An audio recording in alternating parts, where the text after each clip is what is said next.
Uh-oh. Ah, ah, ah.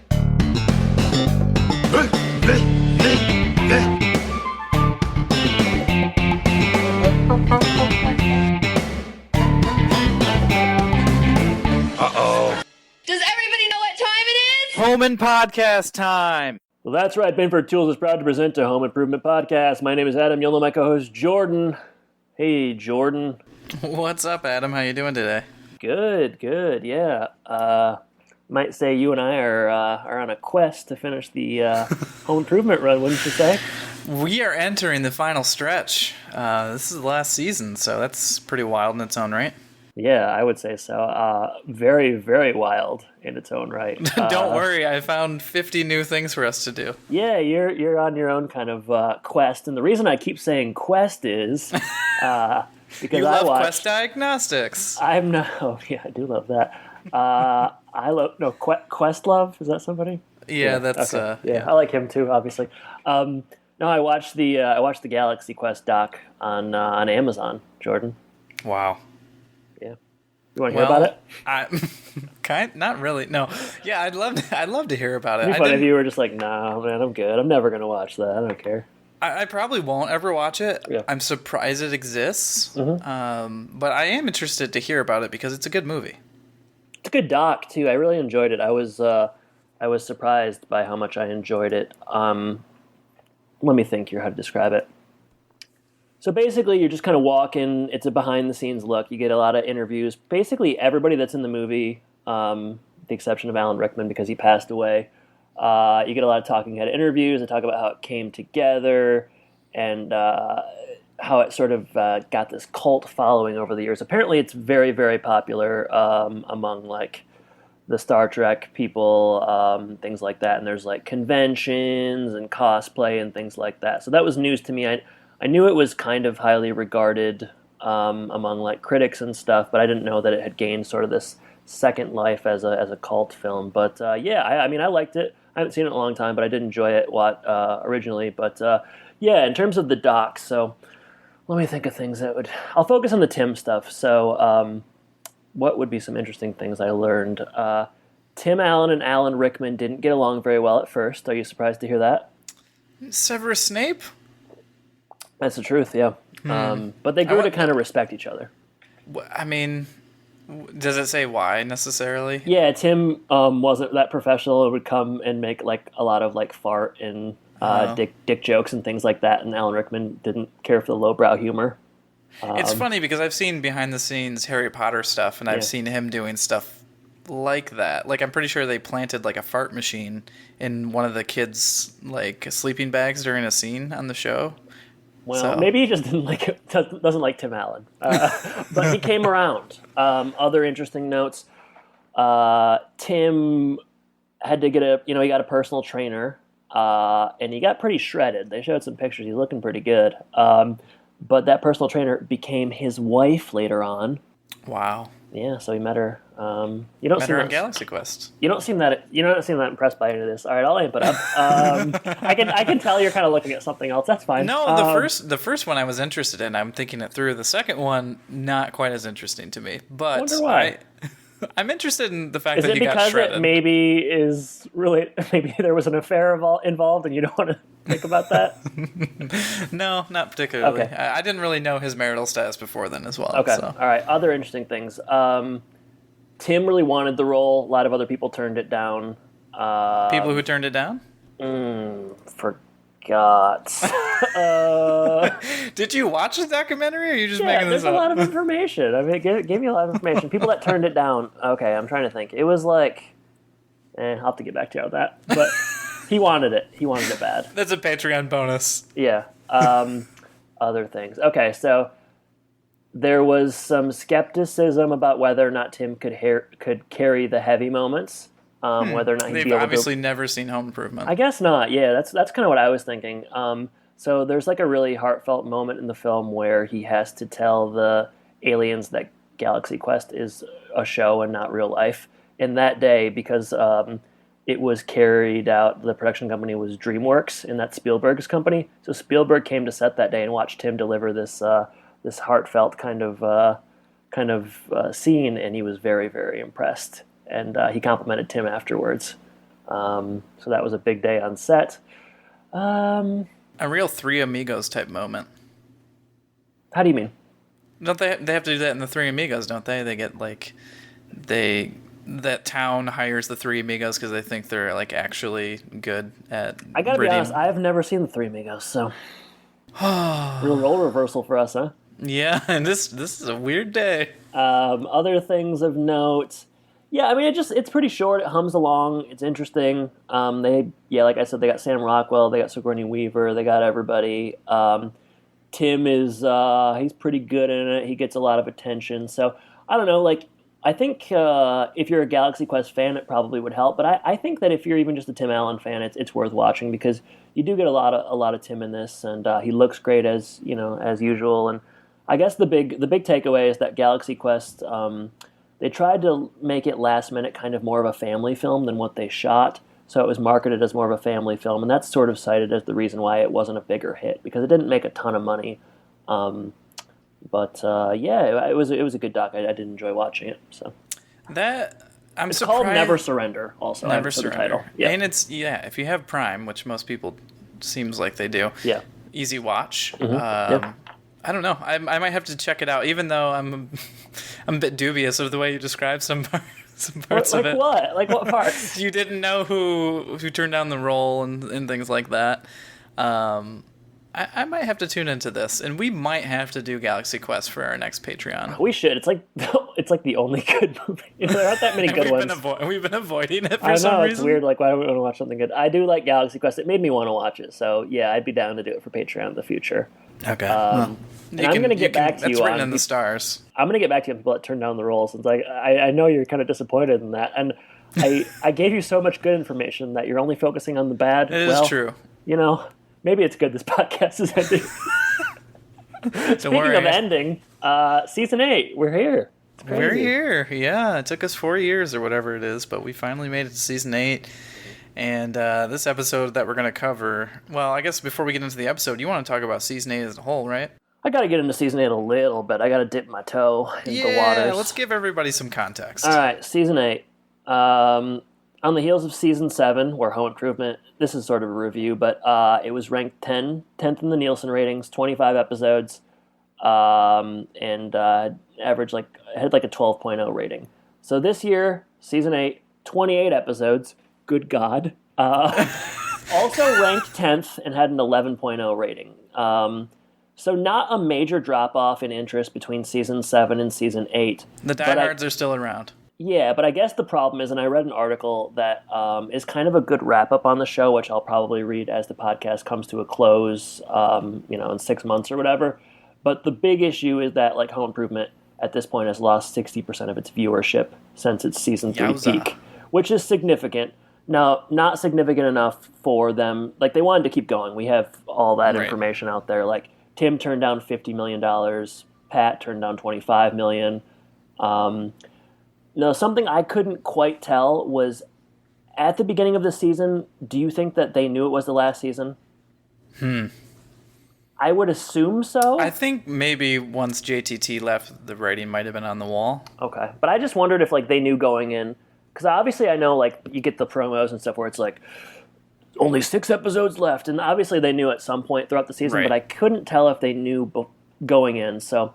other things worth mentioning, Tim took on a more active role in writing and executive producing and stuff, so maybe that shows in this episode we're covering today.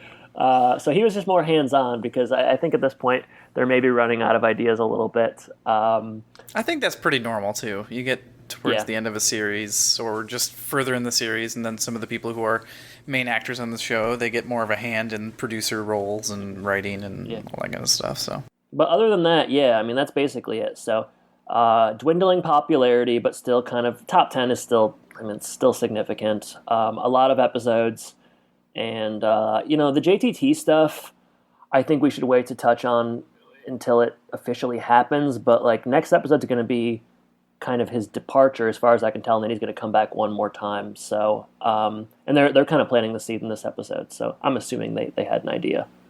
Yeah, there's no mystery there. Yep. So we should talk about this episode then. Episode 177, Whitewater, written by Bruce Ferber and Lloyd Garver. They last did 2001, A Space Odyssey.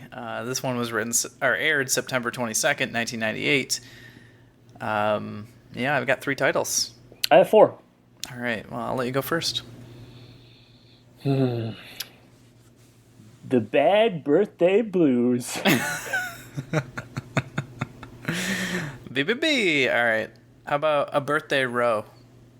Pretty good. How about Massaging the Truth?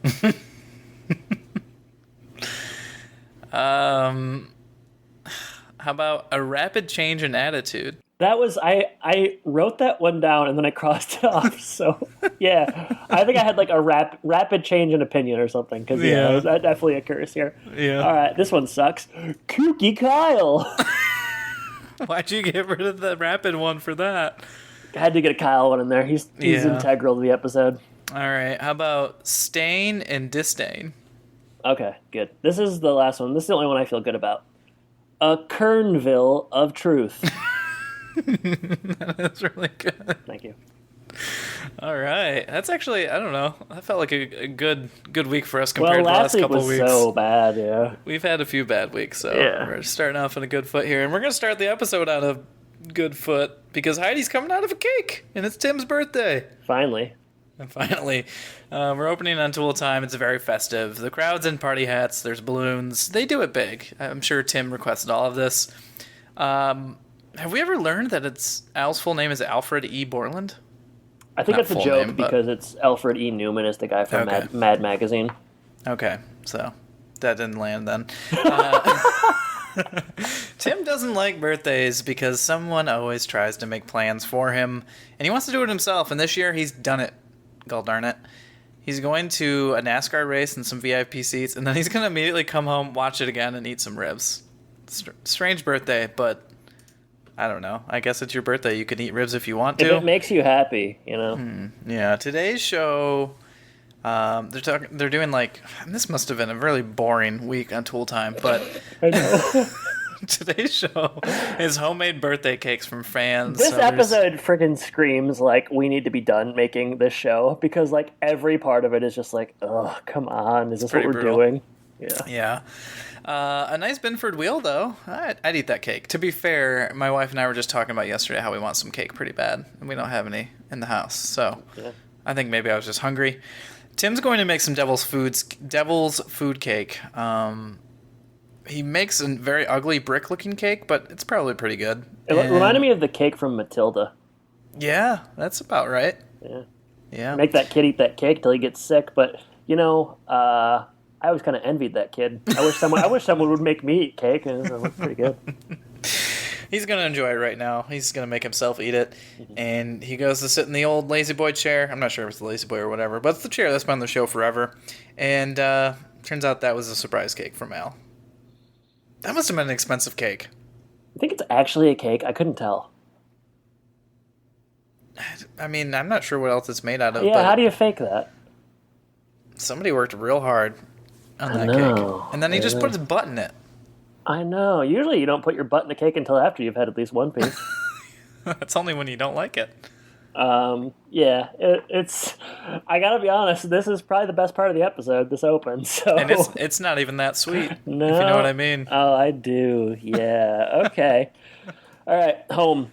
Tim's sitting on the couch with a massaging device. It's like not a chair, but it like wraps around your body. I don't know how to describe it. It's like when you go to a football game and you have to sit in one of those things on the bleacher that prop up your back. Yeah. But it's much more comfortable. He seems to be enjoying it. Jill too comes much, home. Maybe Too much, Jordan. I'm well said. Yeah. Randy's there, and they're kind of ribbing each other. I don't know. It's insignificant. Jill comes home, and she's excited. She's got a gift. Open it up, Tim. It's in a box. I thought it was going to be another cake. It looked like a cake box to me. Didn't catch that. Just looked like sometimes a box. It is just a box. Opens it up. There's a boat, a toy boat. What? That's confusing. Look underneath it. Airline tickets. Where to? None other than Kernville, California. Oh, did you do a deep dive on Kernville? Looked it up. Yeah, about 3 hours north of Los Angeles. Logistically, people from Michigan would have no reason to go all the way to Kernville, California to do whitewater rafting. You could go to like Tennessee, you could go to Kentucky, a lot closer options than that. Just saying. 3 days of roughing it. Doesn't sound good to Tim. He had his plan set up and he was excited for it, but Jill's excited about it, and he doesn't really want to, break it to her that he doesn't like the idea. Boys aren't going. Randy what are they all doing? Randy wants to stick around because Lauren's going to Costa Rica. Dun, dun, dun, dun, dun. dun. I like that we both have that response. Yeah. Mark's band is playing a freaking school dance. Are you kidding me? No way. Come on, Bruce. Bruce How Ferber about and Lloyd band Garver. practice? Like, I don't know. Just like, I don't know. It's like playing a year of Little League and then getting drafted in the pros. I forgot what Brad's doing. He has a soccer game. Fair. But don't worry, because Wilson, Al, and Heidi are going. So he won't be alone. Thank goodness. Tim is very fake excited here. I don't know how He's Jill not, doesn't it's not see even, through it. Yeah, she should see through it. It doesn't seem that enthusiastic to me. Yeah, so I mean, I'd be really surprised if you had gone whitewater rafting before, but I guess I need to ask: have you ever done that?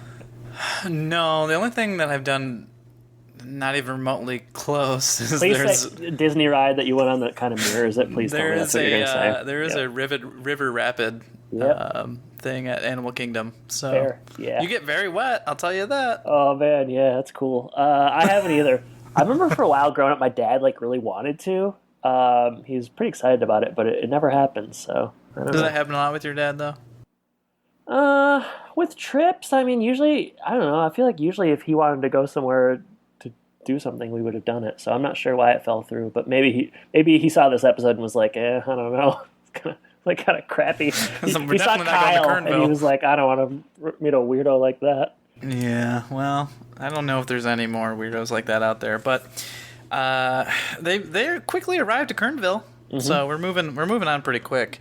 And we are entering, I don't know what you would call this, I call it the rafting place. I don't know. This is where apparently you have your lodging and you rent your rafting equipment, but also looks like a gift shop. Yeah. Pretty confusing.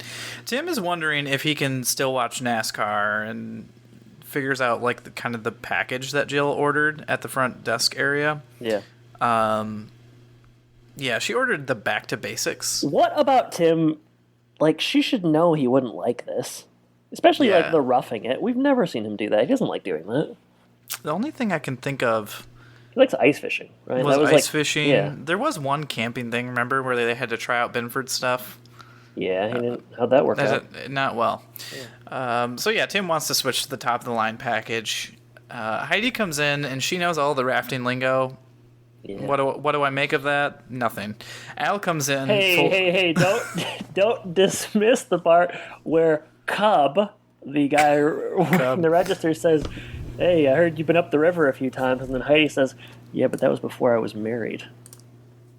Yeah, I mean, I don't know what to do with that. That was a good line delivery by her. Was it? She doesn't get many of those. She got chops. Yeah. Yeah. Do we get a lot more Heidi this season? We must, but. Al comes in, he's full of equipment, an 18-year Cub Scout, no surprise there. Wilson comes in next, and he's got a kayak helmet from Chile, no surprise there as well. At least he doesn't have to move from thing to thing all episode, hiding his face. He can just wear this all episode. And Tim reads out the waiver that everybody has to sign, and it sounds pretty dangerous, but in my experience, every waiver sounds dangerous. Yeah. Tim is he's wishing for bad weather because he's so dreading it. He'd rather just stay inside, which is pretty bad. Pretty bad. But before we get to talk about the river and the rafting, which I know everyone's very excited about, I want to talk about our sponsor this week, and that's our good friends from Fruit of the Bean Coffee. Adam, are you ready for some more flavors? You know that I am. Okay. We're going to do maybe some more traditional flavors, but I think you'll like them. Okay. How about fresh roasted breakfast blend? Wake up. throw a little grounds in the pot, turn it on. Yeah, that's how I like to start my day. Yeah. What about fresh roasted French vanilla? Oh man, forget about chocolate. Give me some of that French vanilla. That's the good stuff. That is the good stuff. 3 things you need to know about Fruit of the Bean coffee. 1, their coffee is not roasted until after it's ordered. I think, Adam, you are the resident expert. You said that's very important. Well, you want it fresh. You want it fresh. Yeah. Yeah. 2, and again, this is my favorite part, they love giving back to the community by helping orphans and those affected by human trafficking. 10% of all of their sales are put to work to help those 2 causes, so that's awesome. Definitely. Number 3, they're offering a 20% discount to help fellow Americans during this time of quarantine. So you just got to go to their website, which is fruitofthebeancoffee.com. That's fruitofthebeancoffee.com. Drink coffee, do good. Adam, let's get to the river. All right. Yeah. Tim is super annoying in this episode. Man, like Boy, is he. He's just okay. I understand his frustration. Like, this isn't ideal, and Jill, major miscalculation and not really listening and so on. But like, at a certain point, you gotta buck up, man. Like, he's just like sulking and sarcastic and whining the entire time. Also, like, I'm certainly not a roughing it person, but there's got to be some fun things about this trip. Yeah, I mean, like, you're in. Okay, like, fundamentally, you live in suburban Detroit and you're going like to California wilderness. Like, that sounds nice. And he likes going up north. Yeah, come on. This would have been expensive. I was thinking about like Heidi having to like pay for that ticket to the Kernville Regional Airport. That must have been not inexpensive. Maybe, since we know that the Taylors are not a middle class family. Oh, maybe no. Jill foot the bill. Man, if that's true, then yeah, invite me. They meet their like tour guide. Kyle. This is something. PTSD Kyle. I mean, I don't know what else you say. He's Nothing like taking PTSD and making it a joke. oh wow, yeah, this is cartoonish. So like, he's a conspiracy theorist. He has PTSD. He doesn't trust the government. He's kind of just a bizarre guy. We get a lot of jokes. They eat like tree bark soup, and they, Aluminum foil is bad, and all this. There's stuff just a like lot that. of crazy stuff. Cliche stuff. I got to do a bio on this guy because he is pretty recognizable. Yeah. Michael Cudlitz plays Kyle. Best known for The Walking Dead, Grosse Point Blank, Sex Drive, and Southland. 113 credits to his name. Still very busy. Most recently, he appeared in the television show The Kids Are All Right. An episode of Young Sheldon. I mean, this guy has been around. I think Southland is a pretty popular show, so a lot of people would have known him through that. But yeah, he was a face that I had definitely seen before. So. Mm-hmm. Yeah, and later he's quizzing everybody as they get ready to go on the rapids.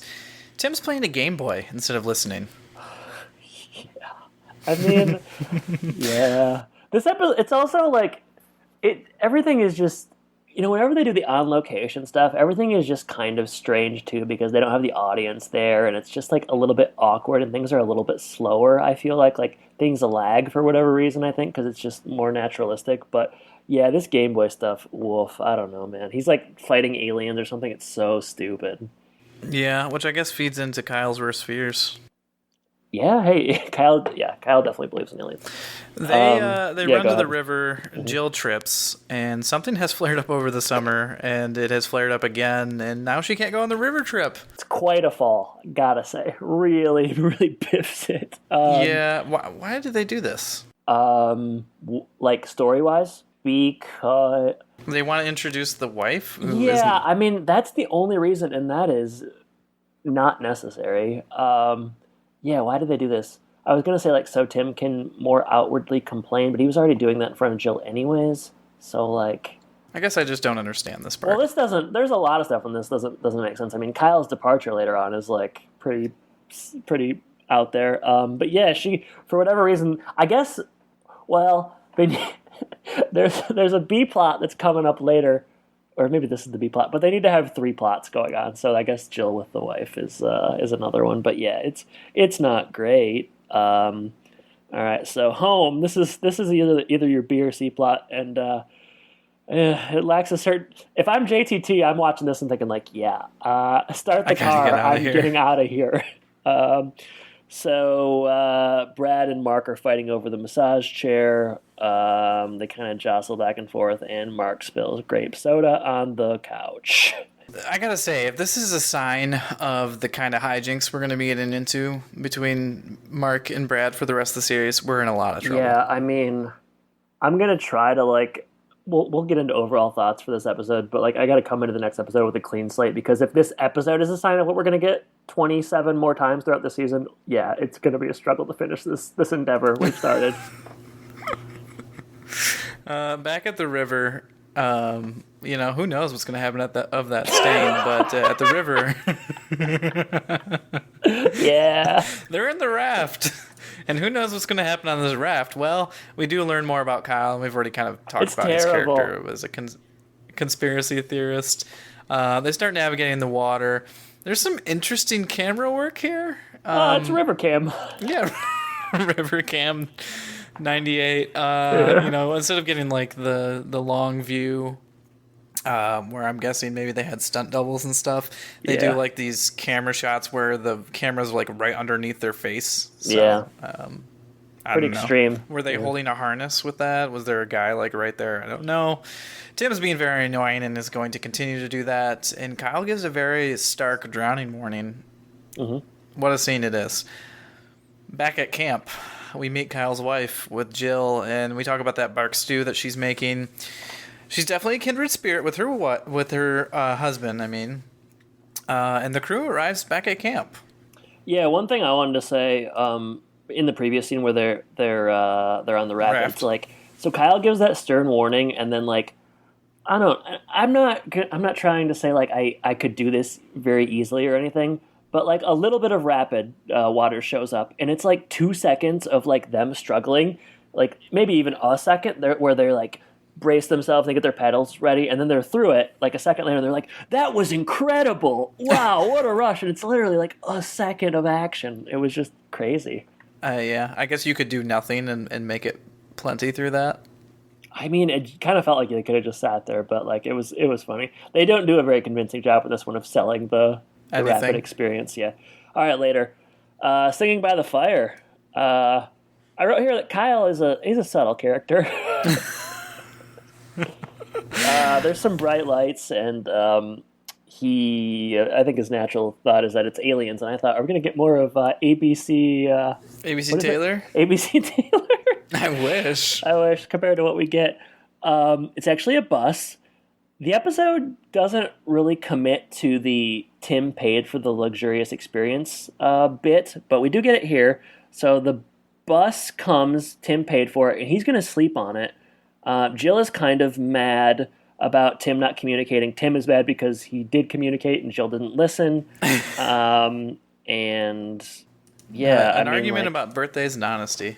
Yeah, that's true. Okay, next scene doesn't make any sense to me. This is like so illogical. So it's nighttime, and everyone but Tim is sleeping outside on the ground. They're not even in a tent. They're just like laying on the ground next to together. Each other. Yeah, everybody. Like Kyle, Jill, Al, Wilson, Heidi. And Al snores very bad, and it's just a miserable experience. Meanwhile, Tim's sleeping on the bus. Why aren't they sleeping on the bus? Because they want to like prove something to him. It's not discussed ever. Tim comes out in the morning with he's in a nice bathrobe, and he's drinking coffee, and he's maybe got crepes going inside, and they're just like, shut up, and then that's it. We never. I guess the even stranger thing is that they don't like say this is a new time. They say like it's 5 o'clock in the morning, and Tim comes out. So Tim got up at 5 a.m. feeling like this. Why didn't he just wait till like 8 or 9? Got a good night's sleep. He didn't need to. Yeah, I guess so. Why aren't they on the bus? I don't get it. Yeah, they want to stick it to Tim. Cool, good move. Seemed really pleasant sleeping on the ground. Maybe not a tent. Maybe they should have done one of those things where, like, slowly through the night, somebody gets up and secretly gets on the bus because they can't handle it anymore. I would have been the first one to do that. Like, once anybody fell asleep, I'm sneaking out, getting on that bus. All right. Go ahead. All right. Back at home, Mark added red wine to the stain because he's an idiot, I think. Yeah, what's the joke that, like, club soda does it? Yeah. But why do you get it confused? Because he doesn't know the difference between club soda and red wine? I don't know. I just don't know. That's not even a joke. Like, what are the... How do we get rid of the smell, Adam? Well, Brad brings out the bleach. Yeah. What a satisfying scene. Oh my god. And this is it for it, right? Like, we don't see them working on it again. I don't know. Back at the river, so. though, everyone's rowing, and Tim's reading a magazine. Some quick cuts here. Being petulant. He's wearing some very 1998 sunglasses. What are you talking about? Those are my sunglasses I'm wearing today. I believe it. Back to the base, the girls are talking. I didn't write down about what. They're talking about evil forces like dairy farmers and aluminum foil makers. Yep, okay. Back to the rapids. This is where things really This is called the breakthrough moment. And it happens so quickly. So quickly, it doesn't even really happen. Al has to pee, and they all begin bickering back and forth. I mean, everybody's mad at somebody else about something. When you know that Wilson has lost it, you're in trouble. I know. They start telling each other to shut up. We get the worst joke of the episode in, like, a joke that I think I maybe would have thought was beneath me when I was in, like, 3rd or 4th grade, where Kyle says, "Can you guys stop yelling? I can't hear the voices in my head." Poor Kyle. Yeah. Kyle jumps off of the boat. And then throws a splash at them to say, like, I did this on purpose. Leave me alone. Yeah, okay. Around the same time, big rapid coming. This is, they must business. face the rapids alone. We get rapid cam. They brace themselves, and then they get through it in about a second. Again, maybe 1.5 seconds. But this really changes Tim's tune. It really changes. I think Alice is like, "Mother, I love you," and then they get through probably it. the funniest line in the episode. Probably they get through it because it's not that bad, and they don't show it long enough. So they get through it in about like I said, about 2 seconds. There's two rapids, right? There's the first rapid that they think is the bad rapid, but then there's the really big bad rapid. Yeah, and then they got through it, and then they're like high-fiving, and Tim is all of a sudden like really into it, but not as into it he's going to be in the next scene. Go ahead, Jordan. This is when they head back to the camp, right? Yep. Okay, Kyle comes back to the camp, and the crew arrives shortly after. Timing is always, not the strong suit of Home Improvement. Yeah. So, that happens here. Everyone arrives at the same time. Tim is stoked and loved it, and loves it so much that he wants to stay another day. Yeah. It's crazy. He had such a good experience during that 3-second rapid ride that he's like, yeah, man, I'm in. I am in. But you were making fun of that Disney rapid ride, but it's longer than these rapids. It's true. Can't argue with that. Probably costs less too, actually. Jill, Tim wants to stay another day, and Jill's like, what is it? Her back. She wants to get away from Kyle's wife, right? Yeah, she instantly feels better. Yeah. And then, so she wants to get away from Kyle's wife. She's like, I'll be ready to do the rapid tomorrow. And they're like, really? And then Tim hugs her and thanks her, and her back cracks. Like, she's not really ready. Yeah. She wants to do anything she can do to get away from Kyle's weird wife. Kyle's Weird Wife, good alternative title. Last scene, go ahead and take it. It's an exercise in hilarity. The Taylors arrive home, calling for the boys. Presumably not Randy because he's in Costa Rica already. Maybe he saw the writing on the wall and he got out of there. Boys are nowhere to be found, and so is the couch. Yeah, so like, what happened? They just like got rid of it, or they took it to a cleaner. I know this sounds illogical, but they really, really needed another scene with the boys. I think it's crazy to say, but I think they did. It should have been like, and in the scene should have been like them figuring out that you could just flip over the cushion. Yeah, that would have been a good fix. Instead, Mark's putting red wine on it and mistaking it for club soda. When and if Mark starts drinking in college, he better be careful, because if he's confusing things that early, he's going to end up thinking like a Miller Lite is Lysol or something. Oh, he's going to die. Roll credits, fade to black. Whitewater, a.k.a. Kernville of Truth. I got my turn signal on. And Frankly, I'm going down the rapids. Oh, yeah, that's better than what I was going to say. I was going to say I'm in downtown Kernville, and I'm turning left. And I'm at Castles. Turning around. I'm turning around and going home. Jordan, highs and lows for this one. Whew. Thanks for making me go first. I think the high was our ad read, maybe? Yeah. No. Fruit of the Bean coffee, yeah, that's it. Yeah. High... Tim sitting on the old chair that was cake, maybe. I guess. Yeah. I don't feel happy about it, but that's where we're at.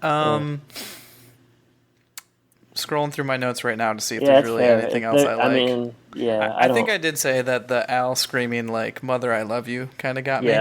Yeah. Other than that, no, I don't like this episode. Not one bit. Yeah, it's just, it's not interesting. You know, Jill just doesn't listen to Tim for some reason.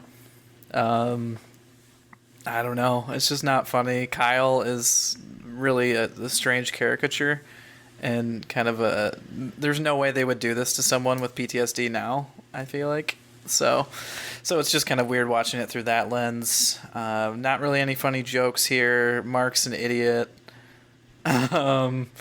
Very little Randy, obviously, and I want more Randy because he's about to leave my life. So, I don't know. I don't have much else to say, but it's not a good episode, and it's a really rough start to the season. Rough start. Last season opened with Quest for Fire, another on-location episode, which was far superior. So, yeah. How was your rapid ride? Lacked a certain dignity, I would say. Yeah. Highs.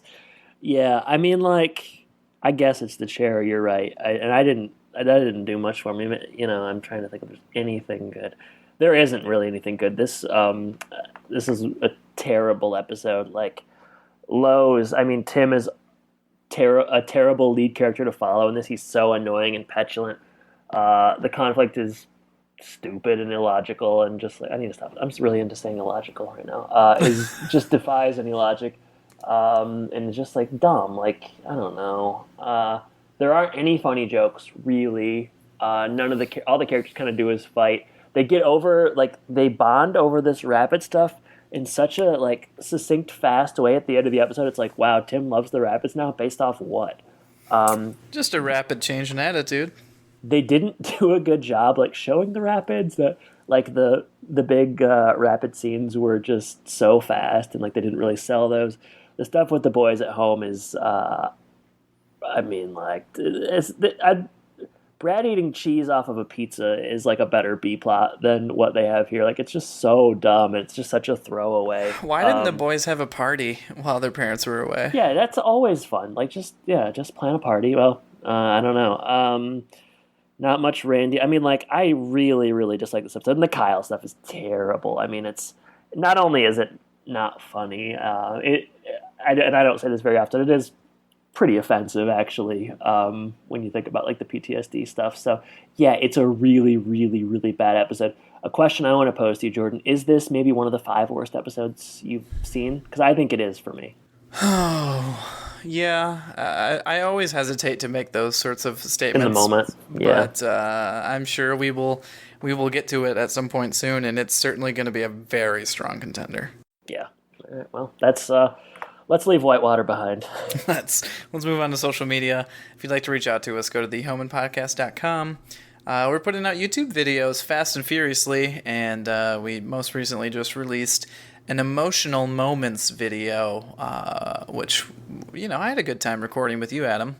And this Friday at 1 p.m., we're going to be doing another YouTube premiere at 1 p.m. So if you want to watch it live with us and chat with us, you can watch our recap of the sexiest moments in home improvement history. So it's going to get saucy. You know, if you go to YouTube, subscribe, and set a reminders, you can watch live with us. Other than that, Adam, I'd like to know what's going on Twitter. Yeah, I just was going to say, you're going to want to pull the shades when you watch that sexy video. That's a warning. Twitter, a couple polls here. Favorite guest star of Season 7. 23 total votes here. 0% said Alex Rocco as Irv Schmemann. 8.7% said Eileen Heckart as Elaine, the older woman, not a bag of bones. 39.1% said Tom Wopat as Ian the Stud, and 52.2% said Rodney Dangerfield. Surprised by any of that? I am a bit surprised that Dangerfield is number one, because sometimes I feel like we're in the minority in the Dangerfield camp. Yeah, well, maybe we swayed our listeners. Let's see, next poll, 1 second. All right, well, I watched the Galaxy Quest doc, and I had to ask, what's the best Tim Allen movie? It's the best one. 56 total votes, Jordan. And I'll want to know your ranking at the end of this, so listen up. Okay. 8.9% said Toy Story 2. 23.2% said Galaxy Quest. 28.6% said Toy Story. 39.3% said The Santa Claus. What do you think? You know, I just recently watched Toy Story 1 and 2 with my daughter. They're so good. Toy Story 2 is probably better than Toy Story 1, which That's what I thought, yeah. doesn't happen very often, but they're both amazing. I would probably say those two, and then Santa Claus, and then Galaxy Quest. But you know what? None of those are bad by any means. Yeah, it's a good. It's not. You're not putting cranks in there, you know. No, I'd go Santa Claus 1, Galaxy Quest 2, Toy Story 2, 3, Toy Story 1 last. But like they're all really good, and I think I enjoy all of those movies. Some people reached out. Jordan Kelsey says lack of Galaxy Quest love saddens me. Brett Hetherington, I love the Santa Claus, but Galaxy Quest is hands down the best of these four. So yeah, people like Galaxy Quest. Not enough for it to take the cake, but it was a contender. Vocal minority. Otherwise, yeah, not much going on really. That's about it for this week. You mentioned the YouTube stuff, so yeah, that's about it. All right. With that, you want to know what the next week episode is? Yeah, are we going back to Kernville? This is a short episode, Jordan. Wow. Yeah, we couldn't play any clips because there was no advice to give. That's true, and I think when an episode is as bad as this one, we just don't have a lot to say. Oh yeah, I do want to circle back on something. So, because you kind of dogged me in the beginning about not knowing who almost accepted the Jason Nesmith role, the Tim Allen role in Galaxy Quest, okay. The big one was Kevin Kline. Okay. But he declined. Alec Baldwin. They wanted Alec Baldwin. Interesting. That could have worked. Yeah. And then Steve Martin, which I cannot imagine having worked well. I can see Alec Baldwin. Kevin Kline, probably not so much, but nor Steve Martin. But there you go, Jordan. So hopefully that's... It's funny. I mentioned The Three Amigos, and Steve Martin obviously is in that. So it would have been a very similar type of role for him. So yeah. Well, they got it right with Tim Allen. I'd say, as they always do. I guess one thing we didn't mention is that we're going to be, I guess at the time of this being released, we will have recorded our first kid episode, so that'll be coming to Patreon soon. So yeah, I still got to watch it. Patreon.com/HomeandPodcast to. I'm curious to hear your thoughts. I sense that maybe you didn't like it as much as I thought you would, but we'll get into it on Patreon. I'm curious for you to watch it again. All right, okay, maybe it's one of those things, rose-colored glasses, but just get ready for a lot of snake chat. I told you the Snake Chat's good stuff. Yeah, I mean, I'm already on snakechat.com, so no problem. All right, Jordan, thank you for joining me. Listeners, thank you for listening. Wait, we didn't talk about what the next week's episode is. Oh my gosh, hurry up and say it already, will you? Adios. Bye? No, okay.